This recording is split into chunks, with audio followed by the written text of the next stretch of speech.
Fine. So yeah, I mean, what it's always difficult following immediately after Duncan Watkins. The presentations are all so good. So what I Sorry, wanted John. to do, no problem. What I wanted to do was talk a little bit about where does CX start and stop. So I thought it would be useful to maybe go into a little bit about who I am first, because maybe people don't really know me particularly well. So my journey in this industry really kind of started way back when I went through, as most people do, different kind of roles working in contact centers, the likes of BT and Sky, mainly dealing with kind of technical elements and progressing through to working with the likes of Sun Microsystems, where I was managing the service delivery to its customers. And right up into becoming an IT service management consultant, so working with a lot of the vendors and the tool platforms, really to help organizations use best practices where possible. Right the way through into kind of authoring a book around new digital models. And a few years ago now, I kind of made a move towards CX, so customer experience. And that's where I'm really talking to from today. So my work with eMight, where I look after a analytics product across EMEA, helping organizations really to gain those insights, like what Duncan was talking about, from what is becoming a very a growing number of different data points, and trying to turn them into something that's actually usable and understandable. So one of the kind of key points is around the definition of CX. Now, everywhere you look, there's a different definition, but they all have a commonality. Even if you look at things like Wikipedia, they all talk about it being basically the sort of cognitive and affective sensory and behavioral consumer responses. Forrester themselves, how customers perceive their interactions with your company, which I think is the most succinct. Gartner have theirs, Take Target, Collins Dictionary. So if you look at the dictionary definition, but ultimately what they're all talking about is perception.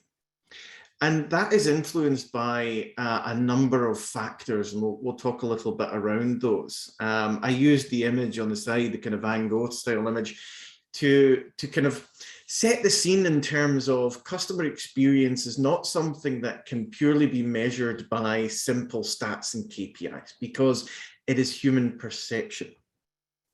And there's a couple of stories that I'll talk about just to kind of give an idea. One of those, a recent experience that I've actually had, where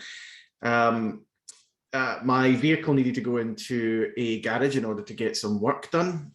So as you do, you book it, you go in to drop off your keys. Of course, I've got the wife sorted out to drive me there, drive me back, etc., so that I can drop the car off. And because when I went in, things didn't quite go as I had planned, it was taking too long, I'm starting to think, gosh, I'm going to be late for work. All of that's leading into my experience of being in that situation. And that was a physical experience. So I'm actually there, I'm looking at people's body languages. They're not particularly comfortable about taking the car, don't really know what to do. They've only just taken over that marquee. So the skill sets are a bit low. And ultimately, to me, what that gave was a really kind of poor experience. My perception of that, because I've used this company before, where it was at a previous location, and therefore I have a perception of actually what I expect is actually quite a high service level from them, and I didn't get it there. Now that's all about kind of physical. So when you're actually in that kind of situation. The other area, another story that's worth talking about is last year, Duncan touched on it as well, actually, about flights. So we all know booking flights. So you go online, you find your ticket, you find your route, and you book your ticket. It all filters through into the actual carrier, the airline, and everything works very well. In this situation, there was a slight problem, because the ticketing organization that I used, they thought that basically a child was up to a certain age, but the actual carrier had a different policy. So what that ended up causing was an error, a system error, when they were trying to actually book those tickets and it came through incorrectly. And of course, as an individual, I'm starting to get worried. Is it going to leave my daughter, stranded in the airport? Ultimately, it was all kind of fixed and everything went ahead. But that was a very technical challenge. It was two different systems, two different companies, going back to the question that was asked just a moment ago there about partners and how to get everything aligned so that that experience to your end customers works out well. And I think it's an important question to ask, therefore, are we getting it right? Because all of these companies, and I think most companies nowadays, are spending a huge amount of money and time and resources on trying to understand customer experience. But it's a very tricky thing because of its perception. How do you really measure that? And as I kind of explained in the first scenario there, that experience to me was actually based on a lot of things that were happening outside of the influence of the service provider, me being late for work, etc. I don't want to be late for work, or about traffic. All of these things are building up and affecting my perception. So when we look at statistics, and there's lots of statistics out there that you can look at to review, people are looking for convenience. They want it to be nice and easy to be able to use the service, to interact. They're looking for personalization and choice. They don't want to be forced into one channel or the other, or once they start in one channel, being unable to move into another. So when we think about the kinds of experiences, and we've all got examples, we're all consumers at the same time. We think about the kind of gaps that we see there. And some of the ones that came out most were things like technology gaps. And it's interesting because when we talk about technology, the kind of flight example that I gave you there about tickets, that's a technology problem, as well as partners and policies, etc. But one of the interesting things is a really great example of customer service. Now, I bought a product from a small British company just over the Christmas period there, and there was an issue with it. Something didn't come that should have. And they don't have huge amounts of technology. They don't have all the mod cons of being able to, do sentiment analysis, etc. It's very, very basic, but what they do have is they have a team that is absolutely dedicated in terms of culture to giving the best experience they can, to championing those issues and taking it away from me, which removes all the things that are kind of happening to me psychologically in terms of my perception, and they are going to take ownership of it and they get back to me. And it was done through, simple emails and I think one phone call, and that was it. So it was very, very good.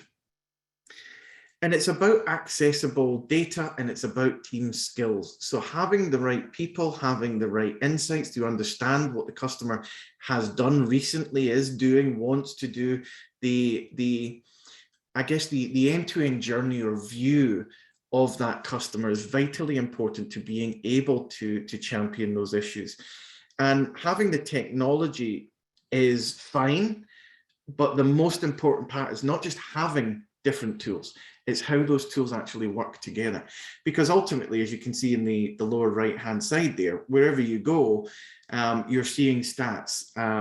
Duncan had some fantastic stats there around how much better companies are doing that get this right. And of course, customers are openly saying that the customer experience is absolutely your key differentiator. So when we talk about what's actually influencing them, those kind of stories that I've mentioned there kind of give you a highlight into this. It's not just physical, and it's not just psychological. It's a number of things that all come together because we're humans. We do have emotions, and they do impact how we think and how we perceive of various elements, whether that be conversations, whether that be how we read an email and how it comes across, or how we may even get frustrated with things like the technology when we want something simple. We don't want to have to go through an IVR and phone people. We just want a very simple self-service style interaction. I just need a quick answer. But then sometimes I actually need human reasoning, in which case I don't want to be stuck behind self-service either. You know, I want to be able to progress and get to speak to somebody quickly and easily and get an answer to my question. And ultimately, it comes back to very personal motivations. And that's why, read as much into Maslow if you want. The underlying theme of this is very, very true. You know, at the end of the day, I'm thinking about this not in terms of the P&L of the organization that I'm working with. I'm thinking about how it's actually impacting me personally. You know, the context for me is all about my world. And that's not very easy for any service provider to be able to identify. However, with modern technologies, with things like speech to text and sentiment analysis and various others, you're able to start building a better picture of that in order to start using that information to create the right kind of insights. Because when you speak to customers, some of the same kind of problems, come up time and time again, and it's things like, the difficulty to navigate. So how do I find what I need? Do I want a phone number because I want to speak to somebody? Do I want to chat to something? Do I want to look through some self-help knowledge? That all may completely change. And of course, in the IT world, we've been using self-service for quite some time now. But again, it's all about how can I identify quickly the right place to go? And I think we fall into a trap of trying to continually map the customer's journey. Let's put in another contact point, another contact point, another contact point. And, by the end of all of that huge journey, the cartoon there is making a bit of, humor around it. We still expect the customer to have a great experience, but we've asked them to jump through so many hoops to get to the point where somebody answers the phone call and then may still ask them what their name and number and why they're calling. So I think we need to be a little bit better at how we actually start to measure this. So how do we look at all of those kind of contact points that we've got, the tools and the data that come from that, and be able to collate that into something useful? Now, anybody that follows me on social media knows that I talk a lot about the overuse of industrialization. I think when we think about our customer interactions, the majority of them, we look in a very transactional way. And what I mean by that is, since the Industrial Revolution, we have focused on the idea of the production line, more widgets faster. And our idea of quality is based on the quality of the widget rather than the quality of the actual interaction. So much like the donut factory there, we look at how can we make more donuts, how can we make them look more appealing, how can we make them tastier, how can we improve that to our customers. And we're just assuming that if the donut is to our standards high quality, that people will enjoy it. And to a certain extent, that is true. If it was a horrible donut, nobody would want it. But it's actually down to a very individual perception, because, if the donut is absolutely perfect, given to somebody who, for instance, if it's a strawberry donut, doesn't like strawberry, then we've got an issue, or maybe they're allergic to it. So we've got to start to include not just the how many widgets we've done and what time and our SLAs and whether or not there's been any complaints about it and whether we sent an NPS survey out after the fact and asked how it was, is only one side of the coin. The other side is more qualitative, where we really want to try and understand what are the motivations and drivers of our customer, what is their outcomes that they're trying to achieve, and therefore helping us to create that kind of collaborative experience. Now, if we look just at the upper right-hand side there, I've taken this from Happy Signals, which, I absolutely love the industry analysis that they're giving around actual perceptions of people within organizations when they're interacting with different departments, because I think it's absolutely applicable to customers of all forms. So you can see there that actually the happiness index is lowest when people are using self-service, but highest when they're actually having human interaction and collaborating with the service provider in this case. And I think it's very important because whenever we look at these kinds of metrics, they often show a very different perception to what is traditionally used, the SLA. So when you look at an SLA, you know, we're saying, well, we responded in time, it was fixed within time, so everything should be great. And, you know, that comes back to that whole idea of watermelon. You know, it looks green on the outside, but when you cut into it, it's red. It's a very different perception. And the lower right-hand section, again, from Happy Signals, is showing the amount of time in an organization that's actually lost on those different channels of how people will interact with that service provision. So as you can see, again, actually walking in, getting to be able to speak to an expert quickly and easily and getting it resolved is still the best option. And it's not that we should stop doing chat or email or phone or portal. I think we just need to start viewing it in a different perspective where we're taking a more human-centric approach rather than cost-centric. Yes, they may be cheaper, but are they actually giving the better experience? And as a service provider, you need to then think, is that a cost worth having to deliver better experience, given what we said in the last slides, that this is your absolute key differentiator? Should experience be an investment and not just viewed as a cost?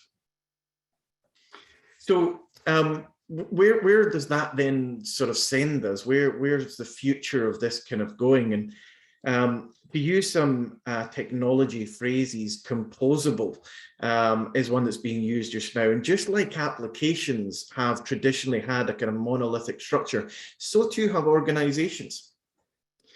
And that makes it very, very difficult to change and adapt and flow with the voice of the customer and the really the experience that they're expecting. So what we need to be able to do is to look at this in a more composable format, be able to construct those teams in a way that's going to work. And again, you know, going back to the previous presentation, there was a great point on this, where even if you have moved into a DevOps structure, you find that there is still some ties there that help to bind things together. And it's about being able to understand all of those different components that need to be arranged in the right order. Now, that doesn't mean it's a linear process. It used to be you take a lot of materials like the factory, the industrial approach, turn it into something like a car, and then you sell it and value is guaranteed. That simply isn't the case anymore. It's completely non-linear. Customers may integrate with you at any different point and be at different points in their journey because they are far more educated in terms of what they need, what they want, and how they believe that you can help them. So in order to be able to react and to get to the point of being proactive, you really need to be able to pull in that data consistently in order to create those insights. So by taking all of the different points, pulling it together, spotting correlations where things like AI and ML could be very useful, especially in large voluminous organizations. It's absolutely important to being able to do that. And it doesn't matter whether you're in finance, HR, whether you're following ESM or some other method, or whether you're just in an operations team or any other.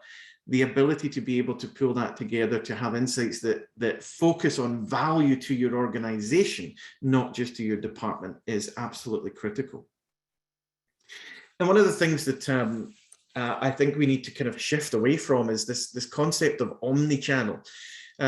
It's been great in terms of moving us from you know, single channel where we were, and opening up more choice to the customer, whether they have a storefront or, you know, mobile or some form of social or phone or email, etc. Having those pieces of technology is fine. It's how they all integrate, as I say before, that's actually important. And that's why moving to this kind of multi-channel or uni-channel or whatever terminology you want to use, it's about saying that things can start off at the storefront. They might jump to phone, then to mobile, then to social, then to web, and back again. And it's about being able to be flexible enough in how we plan those journeys to be able to understand that whole experience of the customer. If you're still focusing that an interaction and a journey is one channel, then I think you're missing a huge part of the actual story. And that's reflected in organizational structures. So when we look at the bottom right there, again, I'm using a cartoon to kind of add a bit of humor to this.